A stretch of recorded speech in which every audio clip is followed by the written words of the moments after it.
Naku, may iba palang kwento, no, na pinapakalat yung kampo ni Kibs, mga bossing. O eto, ha, pakinggan po natin yung balita, mga kababayan. Wag po tayong magpapadala no, dito sa kanilang mga sinasabi ho, dahil para po sa akin ang katotohanan yung sinabi po ng alagad ng batas natin or PNP. Ayan. Sila po yung 14 na araw na nandiyan, nakamatsyag. Oh.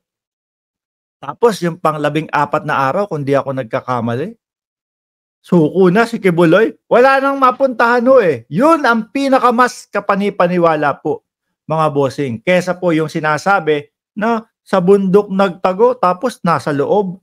Ano yun? Pumasok sa loob. Ano yun? Ano? Eto po, panoorin po natin, mga bossing. Bundok umano nagtago si Pastor Apollo Kibuloy bago mapunta sa mga otoridad. Sa bundok umano nagtago si Pastor Apollo Kibuloy bago mapunta sa mga otoridad. Ang kustodiya ayon po yan sa kanyang kampo. Malaki umano ang naging papel ng gobernador ng Davao del Norte para matapos ang paghahanap sa kanya.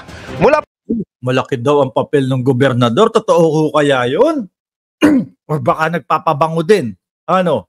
Baka magre-re-elect po, mga kababayan. Baka kaya nakikisali, ano, mga bossing? Malaki daw po ang papel ng gobernador, mga bossing. Kaya sumuko si Kibuloy. Baka pabango lang yan, ha? Po sa Davao City, nakatutok live si Argel Relator ng GMA Regional TV. Argel.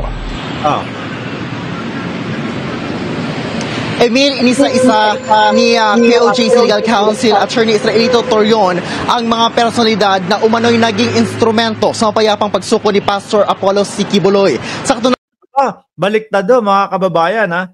Kung sila po, mga bossing, yung PNP, iniisa-isa na din po yung mga pangalan ng mga kakasuhan nila, hinahanda na po yung mga kakasuhan nila. At eto naman, sa kampo ng Kojik, mga bossing, iniisa-isa din yung mga pangalan ng mga tumulong, no? At nakipag-cooperate upang sumuko si Kibuloy. Ay, talagang iba ang kwento dyan, ano?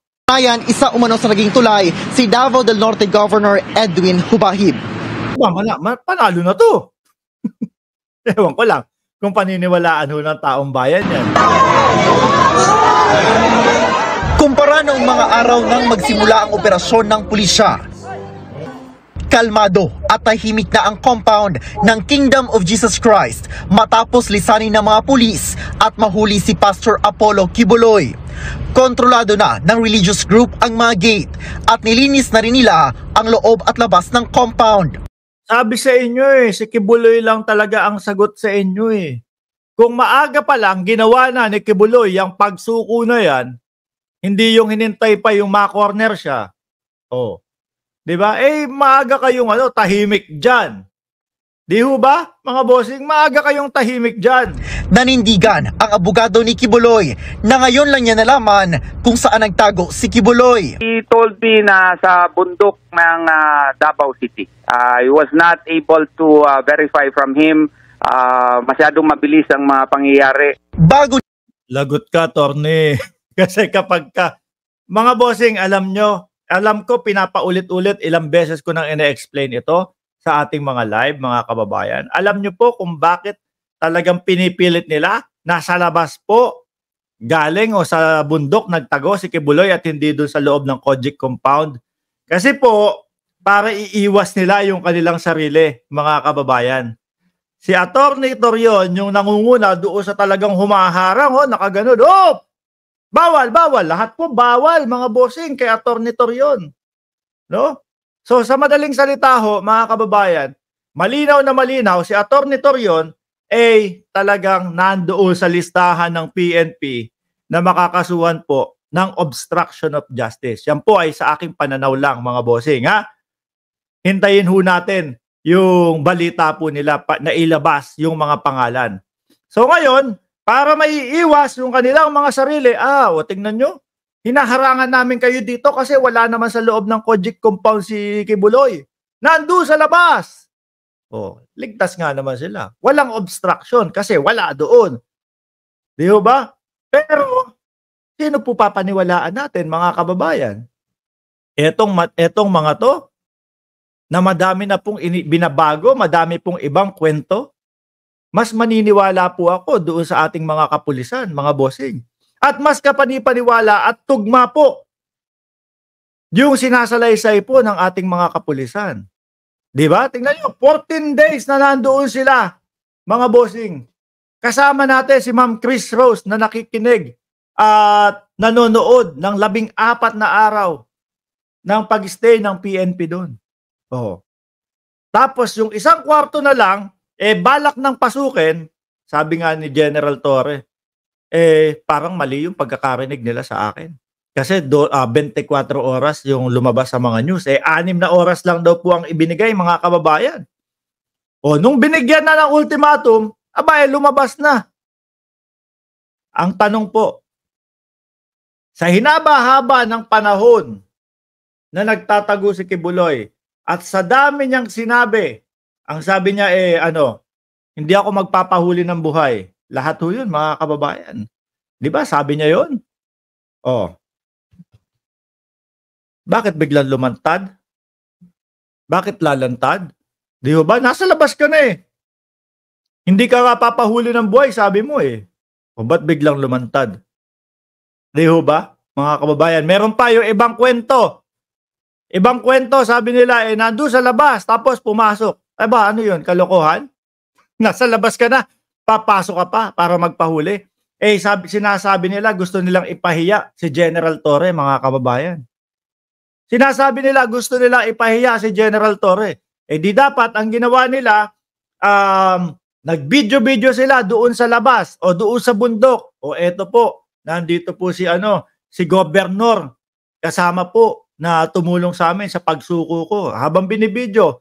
Tapos sabay yung mga vlogger nila sasabihin, "Oh, Torre, nandito si Pastor sa bundok. O ano ginagawa mo diyan? Hukay-hukay ka diyan, wala diyan." Bakit wala pong ganun? Yun, pahiya to the max. Si General Torre, mga kababayan. Walang usapan doon. Oo nga, no? Baka pati tayo. Baka pati tayo. Sinasabi ho natin dito. Ang importante, nasa kamay na ng batas si Kibuloy. Maliman si Torre ng lokasyon, importante, nandoon sa kamay ng batas si Kibuloy. Ganun malamang ang sinasabi natin doon. Di ba? Mga bossing, dapat doon na mismo, ipinakita nila, talagang para pahiya to the max, ang magiting na general. O ngayon, mukhang magkakaroon, hindi mukha to, panigurado po, tataas ang ranggo ni general. At ito mga kababayan, para pong kumontak yung Team MR. Tulog ako, sarap ng tulog ko namalikmata ako. Parang sabi, in-email na po namin si General Torre para po makapanayam dito sa ating channel. Tingnan natin kung sasagot. Gusto niyo po ba yon, mga kababayan?